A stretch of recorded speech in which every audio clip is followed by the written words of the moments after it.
Hi, everybody, and welcome back to the Transgender School podcast. This is episode 39. Today, we'll be talking about a recent poll and survey with data about the 2024 election and the way voters are leaning with regard to trans rights and issues. The poll and survey were commissioned by GLAAD, the Gay and Lesbian Alliance Against Defamation. Both were released on March 7th, and they were conducted in late January. So Jackie will share some of the results of the survey and the poll, and we'll stop at certain points to discuss the significance of the findings. So first, we're going to talk about the nationwide poll of registered voters. By a more than 2-to-1 margin, registered voters, likely 2024 voters, and swing voters stated that they are more motivated to oppose a candidate who speaks frequently about restricting access to healthcare and sports for transgender youth than to support that candidate. Only 22% of swing voters say that anti-trans rhetoric motivates them, and 52% say it motivates them to oppose a candidate. Even among Trump voters, we see an even split of 38% who are motivated to support a candidate based on anti-trans rhetoric and 38% who are motivated to oppose a candidate, with 24% of his supporters saying that anti-trans rhetoric does not impact their support or opposition for a candidate. Voters also expressed a clear preference that healthcare decisions for transgender youth be left to their parents, with 81% of likely voters agreeing with the statement that decisions about healthcare for transgender youth are best left to parents in consultation with physicians and mental health professionals. 83% of swing voters agreed with this statement, and even 73% of Trump supporters agreed.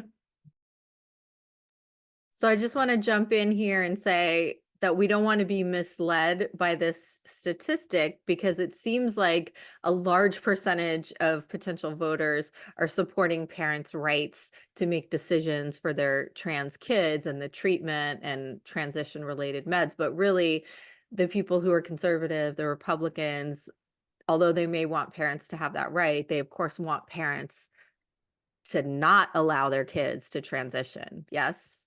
Yeah, I think that's a really important caveat to this statistic, but I do think it's important because Republicans are going out of their way to pass laws that explicitly bar all transgender youth from having access to gender-affirming care. And so this would imply that a majority of voters are opposed to those types of laws, that they believe this decision should be made between a parent, a child, and their healthcare professionals. I think this also speaks to the importance of having gender-affirming healthcare professionals and all the work that's being done in the healthcare and mental health fields to educate providers about trans people, because the more providers out there who are supportive, those are clearly trusted voices, and people clearly trust a doctor over a state legislator. So I think this is not exactly what it might seem on its surface, but it is still a statistic that ultimately works in our favor. And of course, this all raises the question of why Republicans keep talking about trans people and introducing so many bills to restrict access to our healthcare, even when a majority of voters seem to oppose this. I think this goes back to 2013, when the Republican National Committee commissioned a detailed autopsy of the 2012 presidential election. The report found that the party had become ideologically constrained, communicating only to people that agreed with the Republican platform, and the report recommended the party prioritize increasing its appeal to Black, Latino, Asian, women, gay, and young voters, citing changing demographics and distrust toward the Republican Party among these groups. The common wisdom heading into the 2016 election was that Trump had undone any progress the party may have made in reaching out to these groups since 2012, particularly among LGBTQ and Latino voters. But the results were more complicated.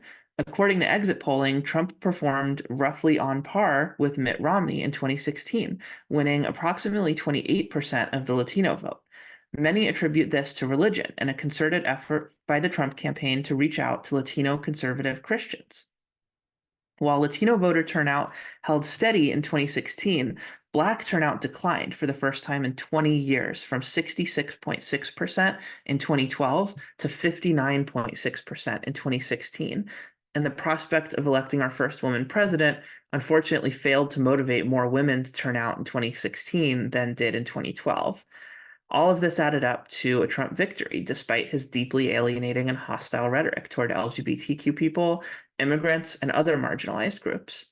Trump's 2016 victory meant the 2012 autopsy was largely tossed in the dustbin of history as the Republican Party increasingly embraced nationalist, conservative Christian rhetoric, most recently embodied by the bizarre Handmaid's Tale-esque rebuttal to Biden's State of the Union delivered by Senator Katie Britt from her kitchen, a not-so-subtle message about where the GOP believes women, even those elected to the U.S. Senate, truly belong.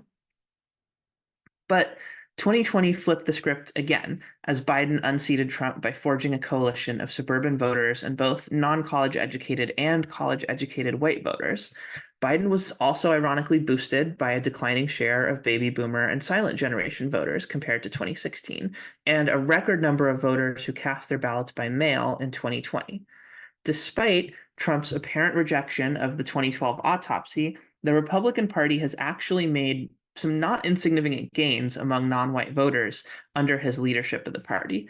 From 2016 to 2020, Democrats' margin of victory among Latino voters decreased by 8%, in addition to a 3% decrease among Black voters and a 1% decrease among Asian voters. In fact, the only racial demographics among whom Democrats have gained electoral support are white voters at 3% and voters who identify as other at 2%. Okay, so everybody, we know this is a lot of statistics. We just want to make sure you're informed and that you have the numbers and you know what these findings are. But Jackie, can we kind of look big picture? What does this say overall about support of non-white voters for the Democratic Party? Overall, this says that the Democratic Party is losing support among non-white voters and the Republican Party is gaining support. That picture gets a little more complicated if you go back to 2012. But if you go back to 2012, you'll see an even bigger decrease in Black support for Democrats than you do from 2016 to 2020. So it's a complicated picture, but things are not trending in the direction that Democrats would like them to be. And things are certainly not trending in the direction that a lot of pundits thought they would be based on Trump's rhetoric. Now, that said, it's really important to point out that a majority of white voters still support Republicans, and substantial majorities of non-white voters still support Democrats. But these recent trends still seem to defy the assumption that the GOP's increasingly hostile, anti-immigrant, anti-affirmative action, anti-LGBTQ, pro-Christian nationalist rhetoric and policies would somehow boost support among non-college educated white voters while costing the party support among non-white voters. That's not what we actually saw happen. So does this mean that Republicans' current strategy appears to be costing them support among non-college educated white voters? It's a good question, and it's hard to say exactly how much of that is Republicans' current strategy versus the increased appeal that Biden has to these groups versus Clinton, for example. But I do think that Republicans have taken what I would argue is the wrong lesson from these trends.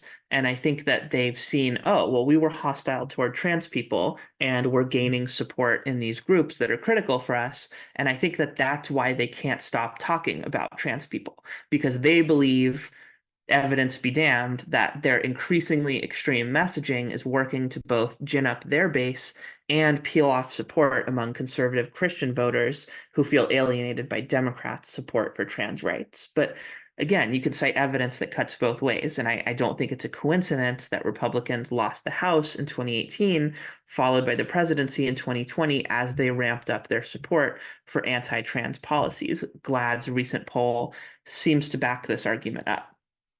2024 will definitely test these trends, and the outcome will depend more on state level demographic patterns in key swing states, which fluctuate than these overall national trends that we're discussing. So it's really hard to predict with any reasonable level of certainty what will happen, especially at this point, more than 7 months out from the election. So this, of course, brings us back to the GLAAD poll and survey. And now we want to talk a little bit about the nationwide survey, specifically of LGBTQ adults, which was also commissioned by GLAAD. This found that 68% of LGBTQ likely voters plan to support Biden in the 2024 election. This is a significant majority, which, if compared to 2020 results, means that LGBTQ adults are Biden's second most supportive demographic group behind Black voters at 90%.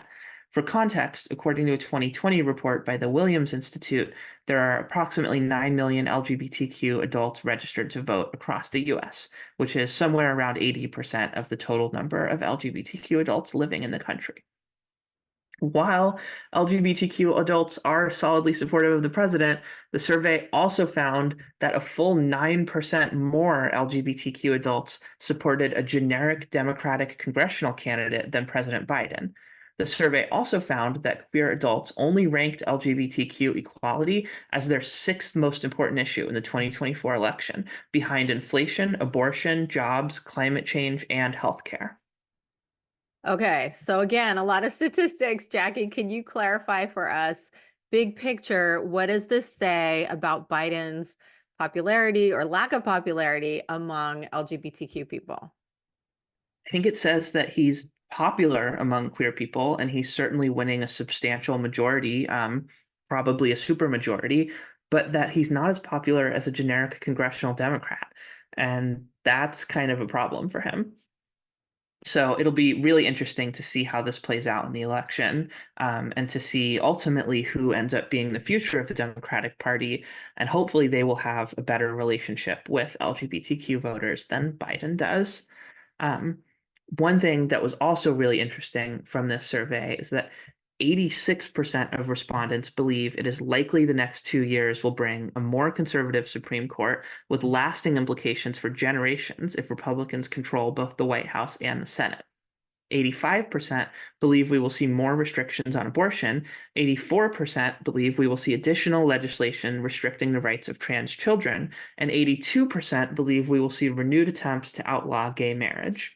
One thing that, again, I find really fascinating here is that 18-point gap between LGBTQ adults who believe a Republican president and Supreme Court will harm our community for generations to come, and LGBTQ adults who plan to support President Biden. This, I think, speaks to some dissatisfaction with Biden himself, but also the importance of these more individual pocketbook focused issues like healthcare and inflation for LGBTQ voters. And again, a skepticism that Biden will make meaningful progress on these issues during a second term. LGBTQ voters also reported significant adverse effects on their emotional well-being and sense of personal safety due to the current political environment, with 72% reporting negative impacts to their well-being as a result of political discourse. 60% of LGBTQ voters reported experiencing strained personal relationships with friends or family members over these issues.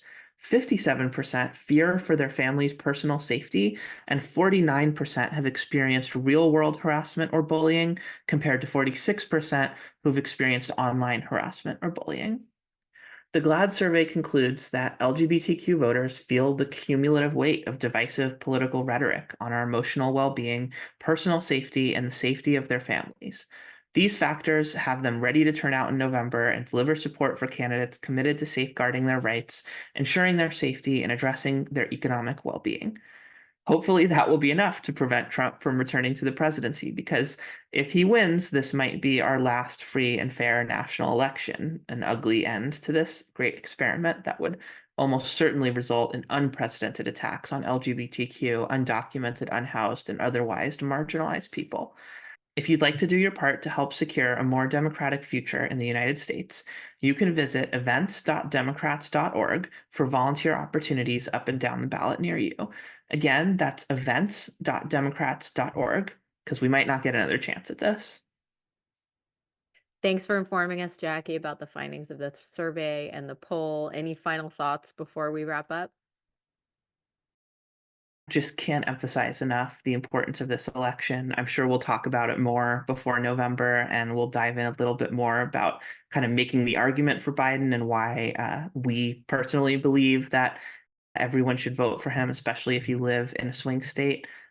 But again, yeah, this is going to be a really pivotal moment for democracy, for civil rights, and especially for LGBTQ people across the country.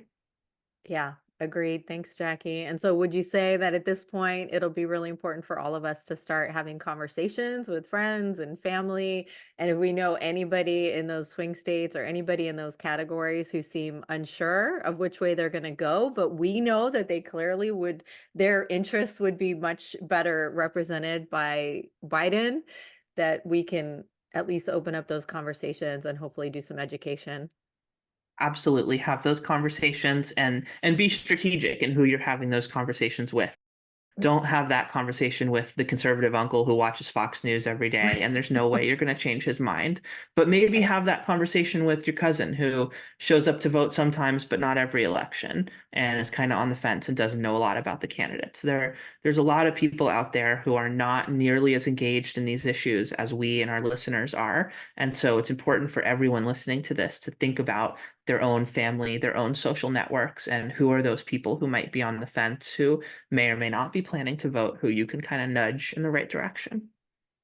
Exactly.